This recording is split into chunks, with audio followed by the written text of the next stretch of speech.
Sejam bem-vindos a mais um podcast Liderando Líderes. E hoje eu tenho um cara aqui muito especial. Ele é inquieto, A ele cadeira é já tá se inovador, mexendo aqui. ele é inovador, ele é enérgico. Cara, super te admiro, mas eu preciso que as pessoas te conheçam. Recíproco. Esse é o Igor Drude, ele é conselheiro, ele é empreendedor, facilitador de inovação, palestrante de negócios, educação disruptiva e inovação, LinkedIn Top Voice, gente. Olha que negócio chiquíssimo. E 2 vezes speaker no TED. Igor, prazerzaço estar te recebendo aqui. Parceiro aí de longa data, né? E é uma pessoa que eu super admiro. Seja muito bem-vindo. Lê, obrigado, recíproca aqui, extremamente verdadeira, tá? Poxa, admiração, parceria nossa ali, feliz demais de estar aqui no teu podcast, grande realização, fã aí. Conta aí comigo para esse super papo, para sua audiência super qualificada. Muito obrigado pelo convite, hein? Eu que agradeço. E sabe que o nome, ele tem um propósito. Esse momento da gente estar aqui é pelos 10 anos da consultoria. Uau. E o nome Liderando Líderes é porque quem senta aqui, junto comigo, tem essa característica. Já lidera líderes. Que legal. Já tem uma Que honra. trajetória, já tem um know-how aí construído, tem repertório. Porque o povo está sedento por isso, né? Conhecimento denso, porque raso tá cheio, né, Igor? Não, ainda mais o pessoal que tá assistindo a gente no YouTube, no Instagram ali, o que tem mais ali é superficialidade. Então é bem importante que tenha curadores de conteúdo, como a Letícia, grandes profissionais que saibam fazer essa curadoria e extrair bom conteúdo desses curados ali dentro do processo. Então, Lê, parabéns pelo projeto, pelo programa, conta aí comigo. E outro dado importante, para eu encontrar outro Igor Drude, com a sequência de talentos que você tem, é 1 em cada 33 milhões de pessoas no mundo. Uau! Segundo a metodologia da Gallup que eu trabalho. Então, nunca mensurei, né, teus talentos, Igor, mas convivendo contigo, arrisco dizer que tem ativação, que tem ideativo, que tem futurista, tem muitas características no teu trabalho e na construção, né, da tua carreira e vida, que é notório. Então, eu queria que tu falasse um pouquinho quem é o Igor, além do que ele faz. Poxa, Lê, tá? Ó, então já vou fazer um compromisso ao vivo aqui. Então, ó, vamos fazer a minha, tá? Vou fazer, desenhar meu perfil ali, tá? M, já anota aí pra nós, hein? E tá registrado, Tá vocês estão registrado, vendo? tá ao vivo aqui, hein? Então, Lê, tá? Se fosse resumir tudo isso que tu trouxe, tá? Eu diria que isso é mais consequência do que eu sou, que é o seu aprendiz. Eu acho que eu me coloco muito nessa posição de aprendiz ali, muito curioso, tá? Com fome de saber das coisas, até o FOMO, tão conhecida, né? O Fear of Missing Out é o meu dia a dia, parece que eu tô sempre perdendo alguma coisa, tá? E eu não vejo isso como algo ruim, muitas vezes é colocado como algo, muita ansiedade e tudo mais, mas acho que faz parte da minha natureza ali de querer aprender, querer descobrir o porquê das coisas. E isso traz um pouquinho de quietude, mas também traz uma consequência positiva de estar sempre crescendo, aprendendo, revendo valores, revendo práticas, e assim a gente vai vivendo o mundo, tá? Vai crescendo. Então, hoje, para mim, é muito difícil até colocar um rótulo ali, tá? Tu trouxe ali, a gente é obrigado a colocar rótulos para ficar fácil de ser identificado. O consultor, o Igor que está dentro das organizações ajudando a resolver problemas que elas têm ali, quanto à inovação, quanto à gestão de pessoas para inovação. O Igor conselheiro, muitas vezes a gente está dentro das organizações dando esse suporte para executivos nos desenhos de estratégia, dentro da visão organizacional, seja o Igor facilitador, poxa, que aí vem muito do meu braço de professor ali na área acadêmica, que eu gosto de estar com a molecada, estar construindo o aprendizado junto, e aí vem coisas que aparecem da vida ali, o TEDx Speaker, o chique do Top Voice do LinkedIn, cara, isso aí eu nem esperava, um dia aparece ali, né, mas acho que é muito mais consequência desse comportamento do aprendiz, de ser curioso, querer aprender e descobrir o porquê das coisas. Esse é um ponto importante. Não, teoricamente, tem uma intencionalidade, né, mas tem muito a ver com uma palavra que tu trouxe. O FOMO é um acrônimo em inglês, o Igor falou a tradução, mas eu ouvi muito isso no Vale do Silício, vindo agora de lá fresquinho, e em alguns momentos lembrava, obviamente, da tua atuação, né? Acho que tem muita conexão com o que tu faz. Como que tu faz para identificar, então? Porque eu não quero perder oportunidades, mas eu gosto, inclusive, dos teus posts, quando tu escreves, que tu fala tu admite algumas vulnerabilidades aprendidas. Tipo, tu fez essa semana lá do brigadeiro, tu falou, confesso que eu já fiz isso. Então, o medo de oportunidade, de perder oportunidades, não faz, às vezes, entrar em frias corporativas? Demais, tá? Poxa, se a gente podia fazer um podcast só de shit happens aqui, tá? Merda acontece, tá? Porque assim, como a gente tá envolvido em coisas novas, em geral, o novo tem muito risco. E aí é muito difícil ter uma bússola ali, um bom radar para entender se aquilo é quente ou não. Então você vai lá para experimentar. Então a ideia é justamente que tudo se torne um grande experimento. Então você acaba colocando ali parte do seu recurso tempo, que é tão valorizado, que é tão escasso, para você fazer esses experimentos. E parte desses experimentos vão dar errado. Então é algo que eu aprendi. Então, para mim viver bem, eu não tenho que cair de cabeça, não tenho que me concentrar grandes energias nessas coisas novas. Então, eu retiro uma parte desse recurso escasso, que é meu tempo, a minha energia, para me dedicar a esse experimento e com muita tranquilidade de saber que parte dele vai ser perdido. Tá? Ele não vai ter um resultado prático direto, mas vai ter um sub-resultado ali mais subjetivo, que é o aprendizado. Se eu não tivesse arriscado e investido aquele tempo, aquela energia naquela coisa nova que tende a dar errado, eu não teria aprendido. E aí geram essas lições todas. Então, quando eu era mais novo, eu me arrependia. Eu falei, cara, perdi dinheiro, perdi tempo. Putz, aquele cara, aquele Beltrano, naquela situação. Eu falei, cara, hoje eu vejo pelo contrário. Ainda bem que eu passei por isso. Hoje eu estou à frente de gente que não conseguiu se colocar nessa situação de risco e aprender algo como eu aprendi fazendo aquilo. Essa é a riqueza da experiência, né? Que na nossa cultura ainda é negligenciada, principalmente quando a gente comete erros. Quando tu falava, perdi dinheiro, eu sofria, perdi oportunidades, ou deixei de abraçar, sei lá, por medo, por não estar competentemente técnico naquele momento. E aí, voltando para a experiência que eu vivi agora, a história do erro em ambientes de inovação é muito valorizada. E eu acho que tem muito a ver com a tua formação também, né? Então, como que tu lida com o erro? Cara, o erro para nós, tá? A gente vê... Primeiro, entender o que é erro, tá? Diferenciar o erro da falha. Isso é importante. A falha tem muito a ver com desempenho. Muitas vezes a gente vai tentar algo novo e às vezes falha porque a gente não tem a competência necessária porque aquilo é novo. E justamente essa falha, ela gera um aprendizado de competência para nós. Então a gente acaba considerando isso que é muito conhecido já na área acadêmica de falha produtiva. Você falha para aprender. Ou seja, você não acerta para aprender, tu falha para aprender. O erro, Lê, vem justamente quando você tem uma certa previsibilidade de algo pode dar errado e ainda assim você erra, você peca. Aí vem uma questão de visão estratégica, uma capacidade de antecipação, uma percepção de fatores que muitas vezes os nossos vieses de confirmação faz a gente ficar o quê? Um pouco cego. Então é bem importante quando a gente estiver nesses movimentos experimentais, de tentar o novo, né? Entender o que está acontecendo, saber o que é uma falha, ou seja, vou errar porque me falta competência, preciso passar por isso para aprender e gerar essa competência que ainda não está desenvolvida. E o que é erro? Sabendo que aquilo ali tem uma série de riscos, tem uma série de situações que você precisa estar alerta e você simplesmente fechou os olhos e foi no entusiasmo. Então, a gente tenta separar os dois mundos. Só que ainda assim, a gente erra bastante. Erra bastante, porque tem toda a energia do novo, da moda, da tendência, de estar no hype, e aí as pessoas caem em alguns buracos aí, e é um parte do nosso papel. Muitas vezes a gente pega empreendedores e negócios que estão no hype das coisas mais descoladas, Igor, ia pra lá, e tem tecnologia X, e tem abordagem Y, algum termo descolado que veio lá de fora, e eles querem introduzir. E a primeira coisa que a gente faz é mostrar para eles que algumas coisas podem se tornar um grande erro, porque não faz parte ainda do contexto e da estratégia deles. E fazer com que eles falhem. Pessoal, experimentem para vocês ganharem competência e aí sim poderem tirar melhor proveito dessas coisas novas. Isso faz muito sentido, principalmente quando a gente pensa em diferença de cultura. Não dá para simplesmente fazer Ctrl+C, Ctrl+V de ideias. Lembra do metaverso? Explodiu. Tá, mas quem que tá falando de metaverso agora? E aí todo mundo corre num efeito manada para não ficar para trás.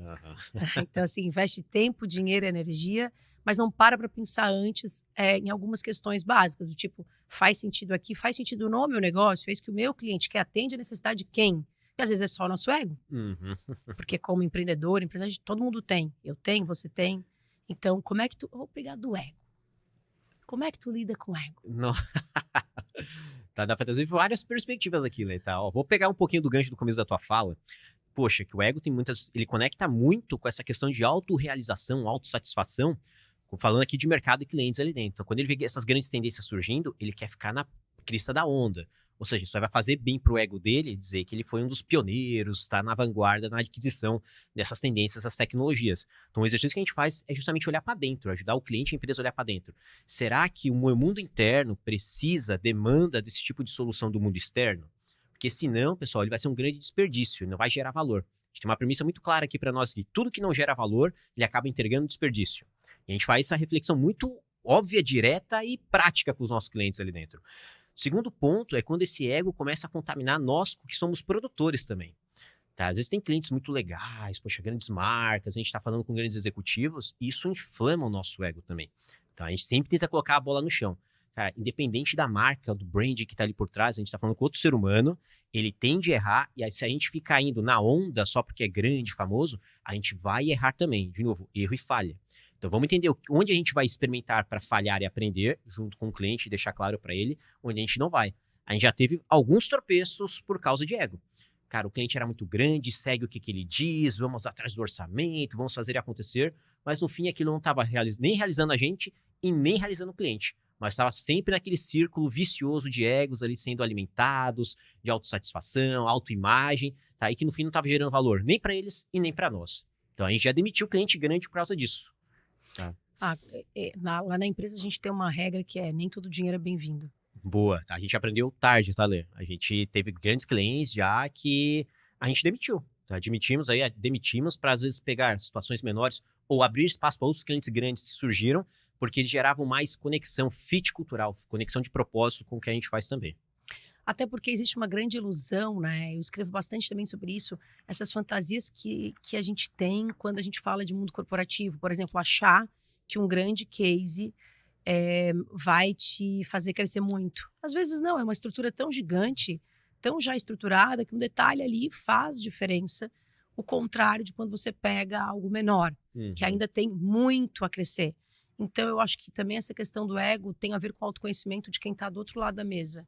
Você se conhecer a ponto de saber dizer tudo isso que a gente falou aqui. Perfeito. Mas assim, até ali, até chegar aqui a gente leva um monte de tomate, né? Eu falo, muita tomatada na cabeça mesmo, literalmente. E de novo eu volto no poder da experiência.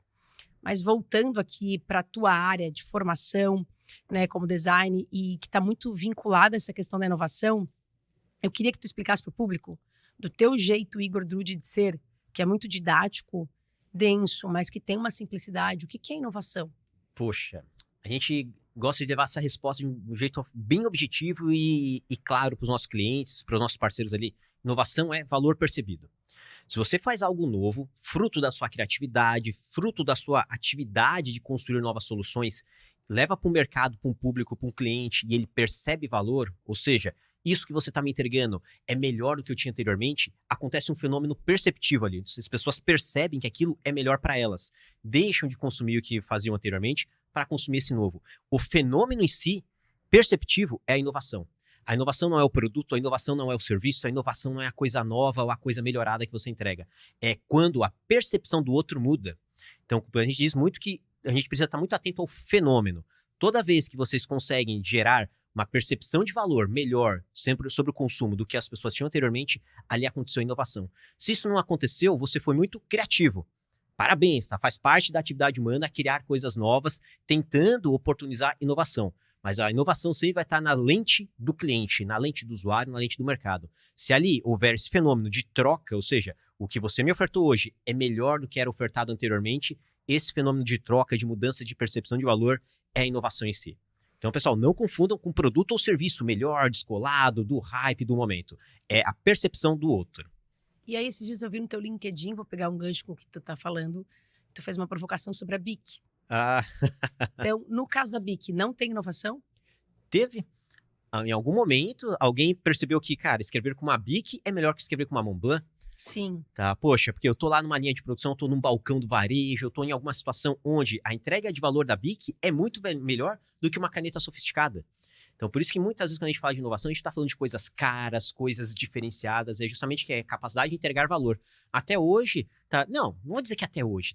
A BIC tem várias concorrentes. Vai numa papelaria, tem um monte de canetas básicas, simples e tudo mais. Mas a força e a relevância da marca dela sobre as pessoas fazem com que ela permaneça líder e protagonista. Então, ela inovou no momento que ela mudou essa percepção. As pessoas não conseguem trocar de marca ou trocar de solução.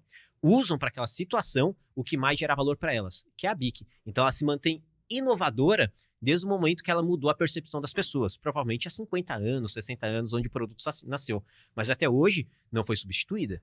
Tem vários concorrentes? Tem, mas está ali. Ninguém conseguiu mudar a percepção de valor dela. Tanto é que ela se tornou quase que um sinônimo do produto, da categoria. Falar de BIC, a gente já lembra de caneta.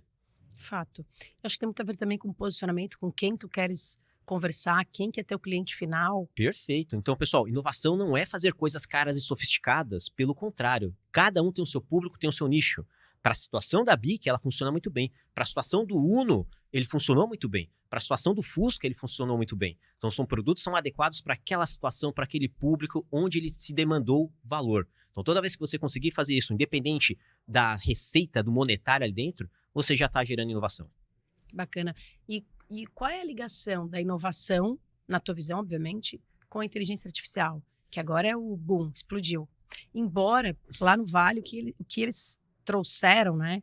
E eu tive, assim, a oportunidade de estar com o pessoal de Apple, Stanford, grandes cabeças lá do Vale do Silício, e eles falaram o seguinte, que teve blockchain, teve metaverso, mas que IA não é um hype, que IA vem para ficar. É que IA, Leta, agora ela ficou famosa, agora, tá? Porque ela começou a ganhar linguagem humana e natural e de fácil uso da população em geral. Porque a IA é uma solução que está dentro dos nossos computadores, dentro das calculadoras, celulares, há décadas. Começa com Alan Turing lá na Segunda Guerra, ele decifrando lá os códigos nazistas, fazendo o teste Turing para você entender o nível de inteligência da máquina. Cara, e vem se desenvolvendo no decorrer das décadas ali. Onde está o ponto de virada? Por um bom tempo, a inteligência artificial era um feature, ele era um recurso que estava no bastidor da tecnologia do dia a dia das pessoas. Então, você não vê a IA do Google, você não vê ou interage com a IA do Netflix, do Spotify. Já está lá dentro, está embutida, é uma solução embutida. Acontece que a partir de 2001, com a história da OpenAI, do ChatGPT e tudo mais, que a gente chama de inteligência artificial generativa, ou seja, permitir com que os usuários comuns, de uma forma leve e fluida, consigam construir coisas novas a partir da inteligência artificial. Então, aí é onde começa a dar o boom. Aí se torna um pouquinho de hype também, as pessoas usarem como um brinquedo ali. Vou fazer uma imagenzinha legal, vou construir um texto e tudo mais. O ponto de virada é que ainda não está disseminado o suficiente, mas é uma grande tendência que a gente tem visto se acoplando muito no dia a dia de trabalho, no dia a dia das pessoas, é quando a IA como meio, assim como toda a tecnologia é meio, ela começa a se tornar um novo conceito no estilo de vida das pessoas. E esse conceito é o copiloto, né? E é onde a gente precisa estar bem atento. Por um bom tempo, a gente usou a inteligência artificial sem ter acesso a ela direto. Agora, tendo acesso a ela direto, ela começa a trabalhar como um grande assistente de desenvolvimento de performance e produtividade dos indivíduos, em qualquer área. Marketing, direito, engenharia, arquitetura, pessoas, consultoria, conteúdo. Então, toda vez que agora que a IA está entrando com essa capacidade de ter linguagem fluida e natural na vida das pessoas, o conceito de copiloto começa a fazer mais sentido. Ou seja, utilizar mais desses instrumentos de máquinas aprendentes, de geração de conteúdos, geração de tomadas de decisão por meio desse super assistente. Aí existem inúmeras soluções, a gente podia passar um podcast inteiro só falando de soluções de copiloto, e isso acaba se tornando cada vez mais presente na vida dos profissionais que vão ganhar vantagem competitiva no mercado por serem mais produtivos. E aí está o ponto de virada. Boa parte das soluções de IA hoje são justamente na construção desses super assistentes. Que são aqui, enquanto a gente está batendo esse papo no podcast, eu posso ter a minha IA respondendo os directs no Instagram, eu posso ter a minha outra IA analisando as entradas do funil de vendas lá no meu CRM, eu posso ter uma IA respondendo o meu cliente por meio de automação de uma forma muito fluida e natural, a partir de alguma reunião que eu tenha agendada, sem a minha presença, ou seja, não consome a minha hora-vida. Ele está lá paralelamente resolvendo coisas e me tornando mais produtivo. Esse é o ponto da virada, Lê, que antes nós não tínhamos acesso. Então a gente considera que a IA é uma ferramenta, como um martelo é uma ferramenta, Exato. como um torno CNC é uma ferramenta, mas que ela não garante o produto final. O produto final ainda Você é é humano. o piloto. Exatamente. Nós somos os pilotos. O papel do piloto, Lê, é justamente fazer com que o principal objetivo seja cumprido. Ou seja, levar as pessoas em segurança, pousar, gerar a melhor experiência possível. O papel do copiloto é atuar em todas as atividades burocráticas de bastidor que vão gerar melhor performance do piloto. Os dois são igualmente importantes. O desafio é você querer ser piloto e copiloto como a gente viveu nos últimos 100 anos da Revolução Industrial. E agora não. Agora a gente tem essa possibilidade. E não é a possibilidade para quem é rico, para quem é grande, para quem é uma grande marca. É uma possibilidade para o pequeno. Hoje é fácil, acessível e barato. Então, para quem está nos ouvindo aqui, pessoal, adotem esses copilotos que vocês vão ter uma vantagem competitiva imensurável contra aqueles que ainda não conseguiram adotar.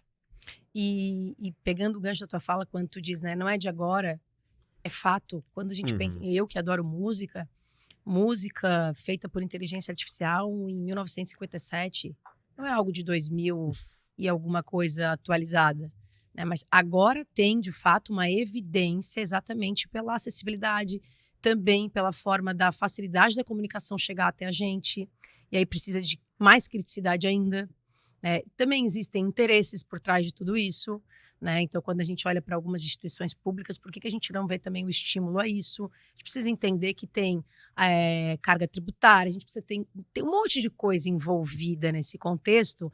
Então, não é só, como tu falou, um brinquedo, Não. né? Mas, de fato, é uma ferramenta que otimiza o potencial humano. Ontem mesmo eu escrevi um artigo sobre isso, futuro do trabalho, potencializando, né? Trazendo à tona, não me lembro agora direito o título, olha, isso que eu escrevi ontem, né? Mas falando exatamente nesse sentido, porque mexeu muito comigo ir para lá e olhar algumas coisas e ver que como a gente pega uma primeira ideia, superdimensiona ela, sem analisar vários cenários, atores, sem pensar no quanto a gente se beneficia, né? Porque aí vira meio que a mídia joga uma coisa meio de vilã assim para a inteligência artificial. Nossa, agora você vai deixar de ser necessário, agora você não existe mais, agora seus filhos vão ser absorvidos por um robô.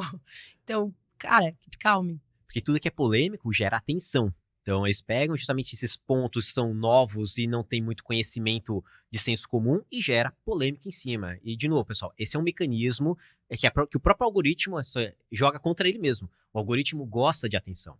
Ele é desenvolvido para isso. Então, a gente fala das redes sociais, a gente fala do entretenimento. Tu trouxe música, Lê. O mercado musical hoje, ele é quase que todo consolidado em Big Data, em BI, muito claro ali dentro. Então, eles usam de um olhar de dados para ver quais são os gostos e comportamentos e pautam e briefam os artistas. Os artistas do que eles vão desenvolver, o que eles vão preparar, como que eles serão divulgados. E a inteligência artificial está entrando nesse ramo para justamente o quê? Entender esses padrões e replicá-lo da forma mais estética possível para nós. Então a gente já vê isso nas artes, vê isso na música, vê isso no advertising, na publicidade. Então a gente vê em vários setores que é justamente o quê? Usar a IA para otimizar uma análise de dados, uma construção criativa que anteriormente o talento humano ia demorar muito tempo para fazer, ia gastar muita energia. A IA vem como recurso para isso. Eu lembro de só para trazer um exemplo prático de tempo, né, do quanto otimiza, um engenheiro específico lá que analisa imagens do espaço leva 4 meses para ter uma precisão, né, de uma imagem específica do universo, enfim, enquanto que a IA, por meio de imagem computacional, leva 1 ou 4 segundos, não me recordo agora exatamente. Olha o nível de produtividade disso. E aí, era um professor de Stanford, ele fez uma provocação. O que vocês acham? Que a gente vai demitir todos os engenheiros? Óbvio que não. A gente aumentou. Eles vão fazer mais. Porque a gente, com certeza, gera escala em termos de resultado. Então, é parar um pouco também com esse pensamento de escassez, de acabar tudo e a gente ganhar, de novo, inclusive em qualidade de vida. Uhum. Poxa, tu ficava exaurido, às vezes, cognitivamente, para chegar num resultado que tu tem, de fato. É o teu martelinho do momento. Pega o martelo aí, que lá atrás, hoje tem outros martelos, tem outras formas de fazer as coisas. É o nosso martelo. E aí o grande alerta que tem que ficar, Lê, não é de você ter medo da inteligência artificial. É você ter medo de quem está utilizando a inteligência artificial. Porque ele vai ser alguém que sabe martelar melhor que você. Tu não vai perder para a IA, tu vai perder para quem sabe usar ela bem. Então, profissionais estão nos ouvindo. Não é um hype, não é simplesmente porque está na moda, é entender como ela pode gerar vantagem competitiva te trazendo mais produtividade. E eu acho que é muito difícil hoje você olhar uma categoria profissional que não tire vantagens da IA no seu dia a dia. Área médica, poxa, de novo, jurídico. Eu não consigo perceber nenhuma área que não tenha uma grande vantagem utilizando isso para otimizar o seu recurso mais valioso, que é o tempo. Show. Inclusive, a área médica tem várias pesquisas, né? Tem alguns clientes, amigos médicos, meu pai era um. Eu falo, olha, acabou um pouco também daquela questão cultural de algumas áreas acharem que ninguém entra ali, não existe mais isso. Então, assim, ó, agora, aí vem a questão do ego. Menos ego e algumas inteligências por trás para administrar tudo isso, porque vai fazer diferença. O homem com uma máquina, na atualidade, com certeza vai ser um grande diferencial, né? Diz um pouquinho aqui da tua jornada no campo de design. Por que tu escolheu isso? Que experiências, ou se teve uma especificamente nessa área que moldou a tua carreira até aqui? Poxa, Lê, o design, tá? Vamos entender o que é o design. É um termo até meio místico, assim. Uhum. Uau, o que é o designer? Será que alguém com barba, uma camisa xadrez, descolada no estúdio? Disruptivão, não, disruptivão. Assim, mega criativo. É mais simples, é mais simples. A gente entende de design que é toda atividade projetual que foca o bem-estar das pessoas. Isso é o design. Então, toda vez que você está projetando algo para gerar o bem-estar das pessoas, se está gerando bem-estar para as pessoas, quer dizer que elas têm algum problema, alguma dor, algum incômodo e precisa de uma solução para isso, você está atuando como um designer ali dentro. Então, essa é a premissa básica da atividade. E para tu atingir esse grande objetivo, esse grande propósito, aí existe uma grande competência técnica humana no bastidor que você precisa desenvolver. E aí vem as formações, vem as graduações, tudo mais para desenvolver essas competências, senão não atinge o objetivo. Tu vai tentar e não vai gerar bem-estar na vida das pessoas por meio da sua atividade projetual. Ela tem uma disciplina irmã, que é a engenharia. Então, engenheiros e designers, tá, são quase que irmãos siameses. Enquanto o designer projeta para o bem-estar, o engenheiro projeta para a performance. Então, nem sempre o que o designer faz e resolve o problema das pessoas está bem solucionado, tá? Trazer um pouco para a nossa categoria aqui. Então, a gente sempre vai trabalhar em super sinergia com os engenheiros.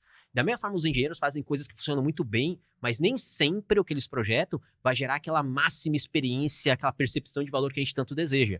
Então, são duas disciplinas que andam em sinergia.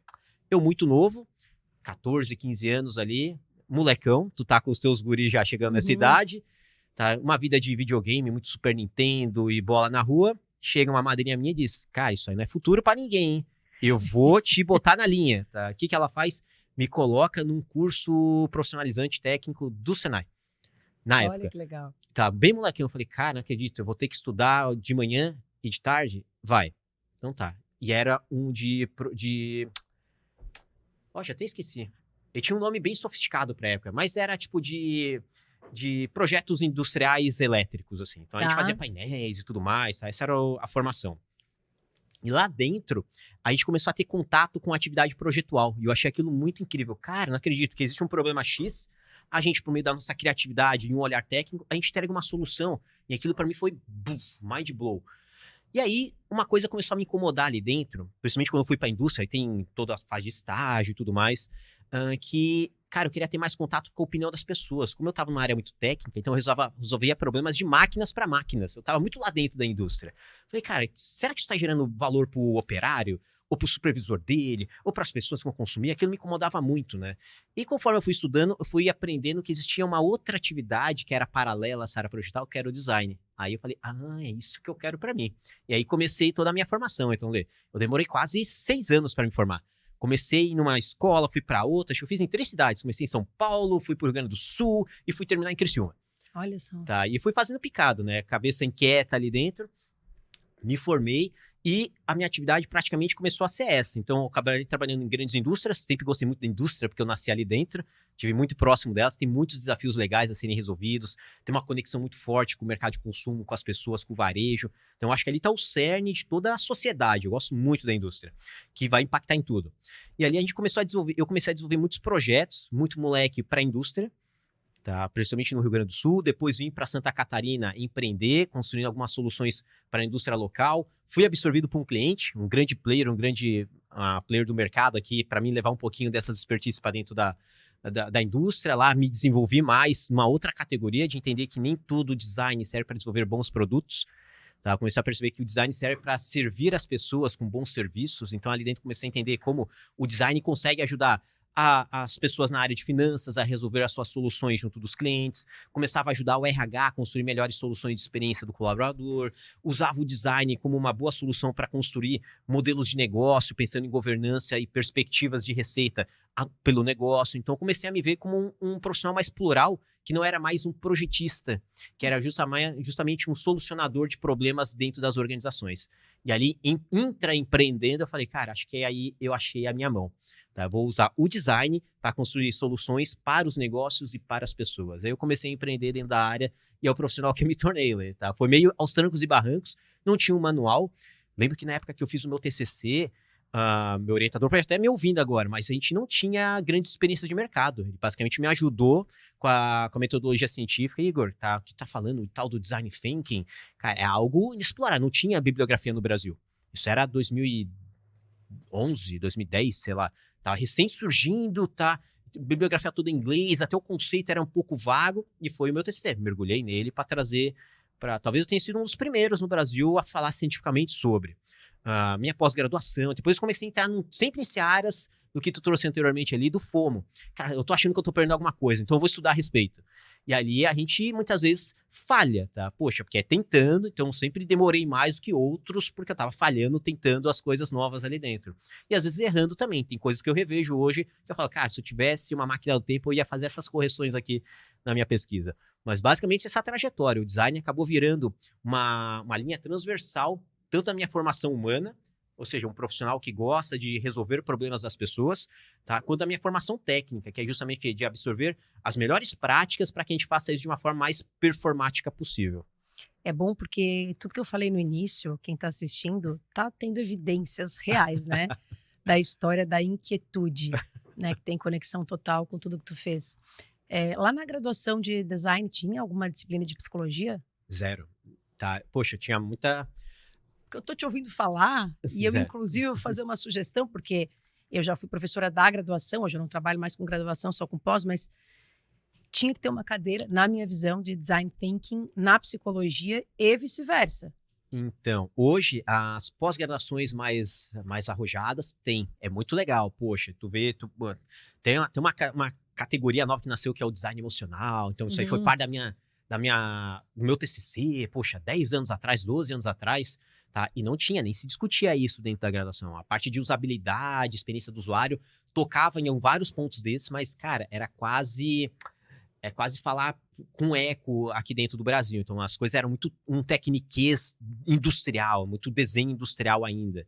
Tá? E o pessoal de interface começou a trazer isso um pouquinho mais. A gente mal tocou nisso na graduação. Era mais conversa de corredor do que algo pautado. E eu acho que isso não se transformou muito hoje dentro da grade tradicional de design do Brasil.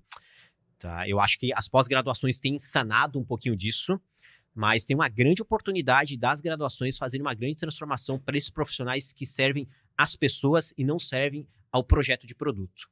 É porque tem muito de comportamental dentro do design. Total. Total. Ele é mais comportamental do que técnico. Exatamente. Então, assim, não faz sentido não ter, né? Alô, instituições de ensino, pega a dica aqui, né? E aí, me diz, na tua opinião, né? Qual que é o papel da inovação, do próprio profissional do design, ou se tu achares que não cabe nesse contexto profissional mais a inovação em si, no desenvolvimento das soluções atuais, os desafios contemporâneos. Quando a gente olha para as maiores dores do momento, mundiais ou talvez regionais, para ficar mais fácil para quem está nos ouvindo, qual que é o papel da inovação nesse cenário? Eu acho que é central, Lê. Assim, ó, quanto mais complexo fica o mundo, mais problemas a gente acaba gerando. Fato. Sim. E quanto mais problemas, mais capacidade de geração de soluções nós temos, porque a gente tem mais matéria-prima para trabalhar. E aí a gente começa a trazer uma visão de... O termo, às vezes, o pessoal não gosta muito, mas eu gosto dele ainda assim, que é empoderar ali. A gente dar poder às pessoas para a sua capacidade de resolver esses problemas. Tem até um lema que o pessoal anda dizendo muito por aí, que é somos todos designers. É justamente que, como é que a gente empodera, traz esse poder para os indivíduos resolverem esses problemas, mesmo sejam problemas pequenos, próximos deles, onde eles têm controle, a capacidade de atuação, para que eles possam resolvê-los. Todo esse movimento de fazer com que as pessoas tenham essa capacidade de resolver esses problemas tão variados, tão diversos que nós temos na sociedade, torna um mundo mais inovador e torna os indivíduos potenciais inovadores. E aí vem boa parte da nossa atuação dentro das organizações também, quando a gente fala muito do intraempreendedorismo. É a gente olhar para a organização com menos profissionais operários. E aí, pessoal, não é um termo pejorativo. Quando a gente fala um profissional operário, é aquele que opera um sistema, opera um protocolo, do sempre foi assim. Ele não se arrisca, não ousa fazer o novo. Ele até sente e percebe os problemas, mas não atua sobre eles. Porque ele não sente que tem poder o suficiente para isso. E muitas vezes isso vem da cultura, vem da estrutura organizacional, do modelo de governança. E isso sai da empresa e vai para a sociedade. A nossa cultura, a nossa estrutura, a nossa governança de sociedade coloca o indivíduo muito passivo, esperando um grande pai dar o comando e controle da solução. E não se vê com poder suficiente para atuar sobre o problema. Quando os indivíduos percebem que eles têm poder e têm instrumento para isso, ou seja, potenciais resolvedores de problemas, potenciais designers da sociedade para fazer a diferença, Lê, a gente tem um mundo incrível a ser desenhado, só que está faltando só essa capacidade dos indivíduos se verem potentes na resolução deles. Aí é que entra, por isso que eu fiz esse match com a psicologia, porque quando a gente fala assim, somos todos designers, mas, cara, às vezes tu dá uma ferramenta para uma pessoa, vamos pegar um Canvas, por exemplo, o cara não consegue responder porque ele não consegue pensar profundamente. Uhum. Ele não tem a capacidade de análise crítica ou de pensar além do óbvio? Por isso, Lê, que eu sou muito contra a ferramenta. Eu sou assim, quem me conhece, assim, eu não. Cara, pensa numa coisa que eu não gosto é de ferramenta pronta. O Canvas daquilo, o Canvas daquele outro, ou cartinha daqui, ou fulano que trouxe o framework e tal, XYZ. Pessoal, pensem nos fundamentos. Aquilo ali é a entrega final de princípios que foram pensados, processados e construídos. É muito melhor ensinar para as pessoas fundamentos, tá, e orientações que guiem as suas tomadas de decisão do que eles decorarem ferramentas e instrumentos. E aí tem um grande desafio na área de negócios, que muitas vezes as pessoas querem a bala de prata, querem a solução mais fácil, a coisa pronta. Aí elas começam a absorver e se aproveitar dessas promessas de mercado. Então, é muito difícil, a gente nem leva mais para clientes coisas prontas assim, Lê. A gente tem informações com a Lego, com o próprio Canvas e tudo mais. Eu e a Lê aqui, grandes experts, mas mesmo assim, Lê, eu estou abrindo nos últimos anos mão de todos esses instrumentos, literalmente, para levar para as pessoas princípios, para que elas tenham esses princípios como um grande norte de orientação das suas tomadas de decisão. Aí sim ela vai poder fazer a curadoria da ferramenta mais adequada na solução daquele problema. E até para quem está nos ouvindo, se trabalha também com facilitação, isso que o Igor está falando é muito, muito, muito importante, porque mexe com o desejo das pessoas, inconsciente ou consciente para alguns, que é atribuir a salvação da lavoura à ferramenta. Exato. A próxima. Então, tá sempre esperando a próxima ferramenta que vai te salvar. Ferramenta nenhuma vai salvar ninguém de nada. A certificação mágica e não sei o que. Pessoal, é um mercado de caça-níqueis ali dentro. Enquanto vocês não aprenderem os princípios, os fundamentos, a ferramenta vai ser inerte para vocês. Exatamente. Então, sempre que eu começo com... Eu lembro de um caso, assim, bem rapidinho, eu estava com um grupo de diretores e a gente ia falar sobre relacionamento. Poxa, falar sobre relacionamento com gente que está numa cadeira altamente estratégica é óbvio que em alguns momentos, se falar de ferramenta, eu vou chover no molhado. Porque não é possível que ao longo da vida, se a pessoa não fez pós, não fez MBA, em grandes instituições, dentro do país, fora do país. E eu perguntei o que eles queriam ver sobre o tema. E o que eles falaram? A gente quer ferramentas. Eu perguntei, mas vocês não usam as que vocês já conhecem? Então, esse é o grande X da questão. Acima do método, tem uma coisa que se chama mentalidade. Exato. É como tu usa teu potencial cognitivo. E a gente fala da flexibilidade cognitiva hoje, né? Que é, de fato, essa flexibilização, eu brinco, essa malemolência na forma de pensar e ver as coisas, porque senão a gente fica apaixonado e cria um caso fiel de amor com tudo que a gente criou até aqui. Exato. Você fica muito tecnicista e tira o seu olhar centrado no cliente, centrado no desafio que precisa ser resolvido. Então, pessoal, de novo, volta lá com uma IA. A ferramenta serve para servir. É para isso que ela serve. Ela não serve para resolver. Ela não vai resolver nada. Ela serve para servir. Inclusive, e se não serve, não use. Semanticamente, sabe qual é a origem da palavra robô? Não. É escravo. Olha só. Ela tem uma origem, eu não lembro agora de fato. Na etimologia.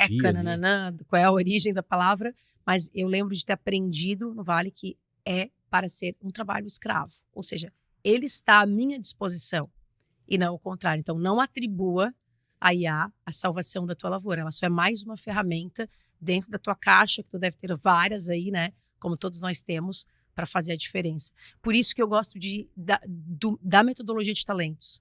Porque a partir do momento que tu sabe o que tu é e tu tens a obrigação de ser melhor, sim, se tu quer evoluir nesse mundo, aí tu faz um match entre tudo que tem à tua disposição e o que só você sabe fazer daquele jeito. Eu lembro que eu tinha um professor japonês que ele falava, vou ensinar a receita da paella, mas coloca o teu camarão. Boa. É isso. E aí as pessoas vão perdendo a autenticidade, Igor, porque elas vão olhando para o lado e vão achando que aquele é o caminho, que é a história da manada. Segue o feeling, né? Segue aquilo que tu sabe fazer bem. A gente tem muitos cases assim, Lê, tá? É um grande gatilho, muitas vezes, de conversão comercial, para nós falando um pouquinho de bastidor de consultoria, né? Alguma corporação que quer falar, Igor, vamos introduzir uma cultura de inovação, porque eu li o livro da Netflix, porque o fulano foi pro Vale, e não sei o que, nosso diretor tá inspirado. Aí chega lá, eles têm várias ferramentas, várias referências, Ctrl-C, Ctrl-V do que eles querem. E o primeiro exercício que a gente faz é um detox dessas grandes inspirações, estão modelando o jeito deles de construir a realidade. Pessoal, vocês vão ter o jeito de vocês. Vocês vão ter um método ágil que é seu. Vocês vão ter o jeito de aplicar o comportamento de design que é de vocês. Vocês vão ter a cultura de inovação que é de vocês. Inspirem-se, mas bota esse livro de volta na prateleira, porque o jeito de vocês é único. Vocês vivem um contexto, vocês já têm uma cultura vigente aqui dentro. Existe uma contracultura que é isso que vocês querem aplicar aqui. mas não usem como manual de vida essas referências que têm inspirado vocês. Principalmente quando vem de grandes executivos, que eles vêm com muito poder, porque eles têm o poder de transformação pelo exemplo, pela palavra, pela referência, e começam a cascatear isso dentro de casa, em uma casa que muitas vezes tem um comportamento operário, que ela não vai refletir, ela não vai discutir, ela não vai criticar aquele posicionamento do líder que está trazendo essa referência para eles. Quando é o contrário. O primeiro movimento deles é construir essa criticidade em quem está abaixo. Critique quem está acima. Traga uma visão analítica, traz uma percepção para que todos tenham uma capacidade de perceber onde tem problema, tem solução, e a gente vai levando isso para baixo. O papel do líder é construir ambiente para esse sistema crítico e de melhoria contínua, e não o contrário, do obedece quem pode, como que é? Manda quem pode, obedece quem tem juízo. Exatamente. Por isso que eu te falei da questão do ego, por isso que eu bato na tecla que tem algumas coisas, principalmente da minha área de formação, que super banalizaram, mas faz parte também do jogo, que é a questão do autoconhecimento. A partir do momento que tu te conhece, tu não tens medo de gerar esses movimentos, porque você sabe que a hora que tu começar a mexer na estrutura, quem tá embaixo vai também olhar para cima com um outro olhar, vai fazer cobrança, vai fazer pergunta, vai questionar. Questionário inquestionável. Não vai aceitar, e aí, esse desconforto? A cultura de inovação dentro das organizações é um moedor de ego e poder.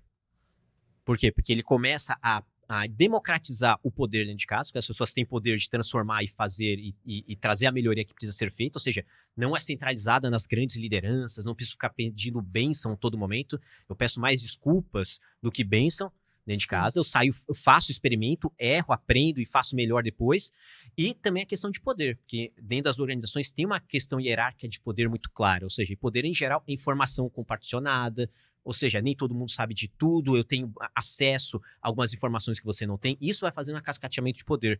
E uma cultura de inovação dentro das organizações quebra isso. As pessoas aprendem rápido, geram conhecimento rápido, aceleram, tá? E tornam cada vez mais acessível o conhecimento dentro de casa, tanto da estratégia, quanto do posicionamento, quanto de novas práticas. E isso faz com que aquele líder tradicional, que faz a contenção de conhecimento para gerar poder em si, suma. Então, moedor de ego e de poder dentro de casa. Vou fazer uma brincadeira agora contigo. Tu não é o ChatGPT, mas acabaste de me dar um título pro meu próximo artigo. Ah, boa! Anota aí. Tá gravado. Tá gravado, mas é menos bênção e mais desculpas. Isso. Sabe que eu adoro pegar essas falas, tudo que eu escrevo, que inclusive é o título do livro que eu estava te falando, que se chama Desconforto Calculado, vem de realidades de escutas, ou de mentorias, ou de trabalhos, de projetos.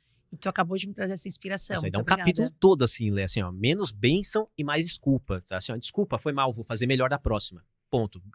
Vou citar lá. Ah, tá? obrigado. ChatGPT, que a gente não precisa citar, eu vou citar a fonte, com certeza. E aí, me diz, nesse momento, no teu negócio, quais são os teus desafios?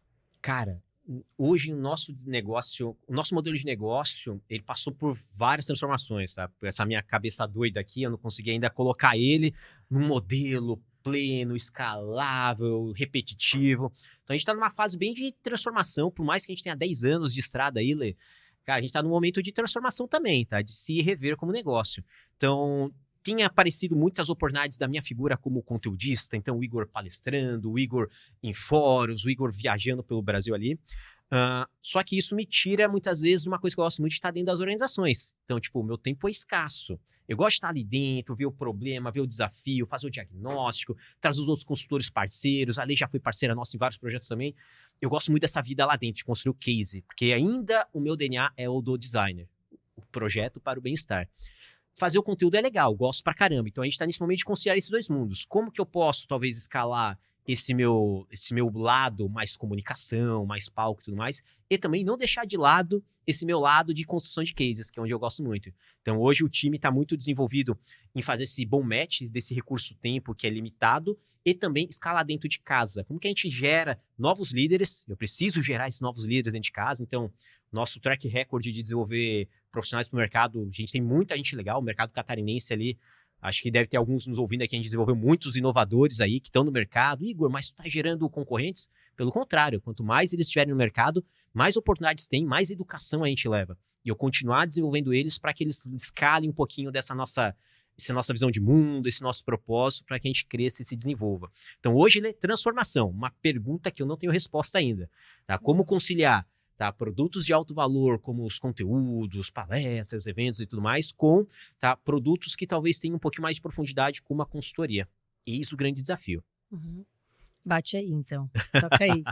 E como que entrou o papel de conselheiro nesse contexto? Então, começou com os projetos de consultoria. Em geral, quando a gente entregava um projeto de consultoria, como a gente trabalha muito com inovação, muitas vezes não dava muito match com a discussão tradicional, principalmente do planejamento estratégico. Então, chegava ali em cima, os caras começavam a olhar as linhas do balanço, começavam a olhar mais fiscal, financeiro, e tinha algumas discussões que geravam muito risco, que são os projetos que envolvem inovação. Alguma transformação diária, alguma transformação talvez até organizacional, e lá não dava muito eco.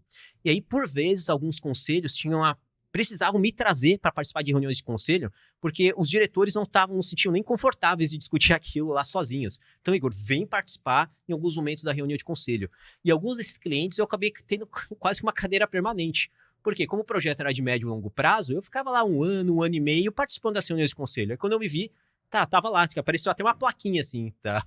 De tanta permanência. Então, a gente acabou fazendo isso com vários clientes. Então, entra com a consultoria, desenvolve os projetos e a gente participa como conselheiro consultivo, na camada consultiva do conselho, para ajudar a alinhar a visão de futuro, trazer eles para esse entendimento desses hypes, desses movimentos do que tem acontecido, como a organização poderia se posicionar, que boas práticas a gente pode adotar, como o planejamento estratégico pode ser um bom instrumento para levar a organização para esse futuro desejável e cheio de risco que eles estão desenhando. Então, a participação como conselheiro veio de uma forma muito natural.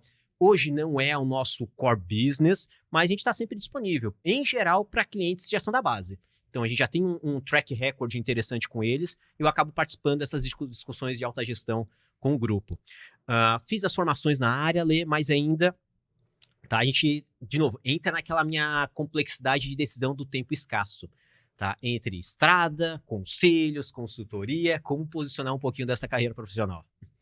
E a gente já está, obviamente, né, perto do fim. Tu falou de um ponto que às vezes eu que te acompanho pelo Instagram, fico me questionando assim, meu Deus, como é que dá conta de tanta coisa? Como é que tu faz para conciliar a tua vida pessoal com toda essa gestão aí, né, de papéis diferentes que tu exerce? Poxa, acho que o primeiro ponto tá atrás das câmeras. Amy! A Amy tá aqui, tá? Então eu tive que trazer a família para dentro de casa também. Então, para ter um pouquinho desse bem-estar ali, eu tive que fazer uma escolha, tá? Ou eu diminuir a carga para ter a vida pessoal, tem que fazer escolhas ali dentro, ou eu trago as duas muito próximas para transformar o meu profissional também em algo prazeroso de estar com as pessoas da família. Então, a Amy faz parte, ela cuida da minha agenda, inclusive para que eu tenha saúde e bem-estar. Então, tem alguém muito próximo cuidando disso, porque senão o trabalho me consome, porque eu gosto muito. Então eu entro no flow, se deixar eu fico de domingo a domingo, literalmente, porque para mim é prazeroso, é a minha diversão. Meu trabalho é a minha diversão. Então eu fico lá direto. Se eu não tiver alguém me ajudando a construir essas agendas, como a Amy, para colocar paz na vida ali dentro, Igor, aqui a gente vai no cinema, aqui a gente vai viajar, aqui a gente tem isso. Vou aproveitar aqui na cidade X, vamos esticar mais um dia pra gente fazer isso. E não tem negociação, né? Não Zero. tem. Eu só acho que é quem manda. Eu só sigo. Adoro. Depois dos bastidores a gente vai falar sobre isso que ele está falando, tem a ver com talento de realização. A gente tem os talentos, mas alguns a gente usa como ponto cego. Quem tem realização, que eu imagino que você tenha, pelo contexto, coloca às vezes o trabalho acima de todas as coisas. Porque o trabalho é a minha realização, Sim. é a minha razão de ser, tá? Então, pessoal, eu me divirto muito, conheço pessoas incríveis, nossos clientes são fora de série, é um trabalho, porque para alguns é estresse, para mim é prazer. Poxa, Igor, tu vai lá para os caras ficarem jogando pipi no teu ouvido. Cara, fala que eu te escuto, eu dou o ombro, tá? Porque isso são oportunidades da gente resolver as coisas, isso me realiza, faz parte do nosso core business ali dentro. Então, nossos clientes, é muito difícil a gente ter um cliente problemático, Lê. Não temos, assim, é muito difícil, nossos clientes são nossos amigos, são parceiros, a gente até divide às vezes a vida pessoal, a gente sai para almoçar, sai para jantar, faz parte do nosso círculo, a Lê vem desse círculo, é minha amiga, é minha colega profissional, então eu não consigo ver a divisão muito clara, e a Amy me ajuda a fazer essa divisão. Igor, aqui é nós, hein, tá? Não põe o cliente aqui junto, mas é nosso amigo também, é a gente. Então eu começo a separar um pouco desses nossos mundos aqui. Os limites, né? Os limites. E a última pergunta, com certeza a gente vai ter a série 2, a gente vai voltar aqui, porque tem várias coisas que eu queria te perguntar. Que conselhos que tu daria para empresários ou para empreendedores que querem inovar nos seus negócios? Nossa, Lê, acho que a primeira coisa para ele querer inovar é ele querer resolver os problemas que ele já consegue perceber. É muito simples, pessoal. Não pense em inovação, em trazer tecnologias, trazerem tendências, trazerem modas. Se você tentar, simplesmente a ação de tentar, de tentativa, de experimentar, resolver problemas que já são vigentes, são claros, você sabe que tem problemas internos, problemas com clientes, problemas na experiência do seu colaborador, do seu cliente final, dos seus processos. Só de tentar, você já estará inovando. Por quê? Porque você vai tentar fazer coisas que tu não fez anteriormente. Se você já tivesse feito e resolvido, não seria um problema ainda. Então, essa ação de buscar o novo para resolver esses problemas, você já tem algum nível de inovação. Uma inovação incremental, uma coisa básica. Qual que é o grande desafio, Lê? É a gente muitas vezes não celebrar essas pequenas vitórias do dia a dia. Essas pequenas inovações que a gente faz, que o time gera, que vocês constroem, que entregam e agregam valor. Então, minha dica para esses profissionais, esses empresários é, pessoal, resolvam os pequenos problemas do dia a dia e celebrem eles. Vocês vão ver que a cada pequena vitória vocês agregaram valor para o negócio, para o cliente e para os profissionais envolvidos. E aí você tem inovação. É uma aula, né? É uma aula. Espero que vocês tenham anotado aí todos os insights. Igor, valeu. Valeu, parceira. Obrigada, Muito tá? obrigado. Poxa, satisfação demais. Gratidão pela oportunidade. Uma honra estar aqui contigo, batendo esse papo. Conta comigo para outros convites ali. Tamo junto, hein? Com certeza, na parte 2 vai estar aqui, porque não tenho dúvida que o time que está nos assistindo super gostou e aproveitou, que essa é a intenção aqui, que as pessoas aproveitem esse conteúdo. Então, acompanhe, obviamente, né, os nossos canais no Instagram, no YouTube e nos aguarde para o próximo e último podcast dessa série do podcast Liderando Líderes. Eu espero você conosco. Até mais.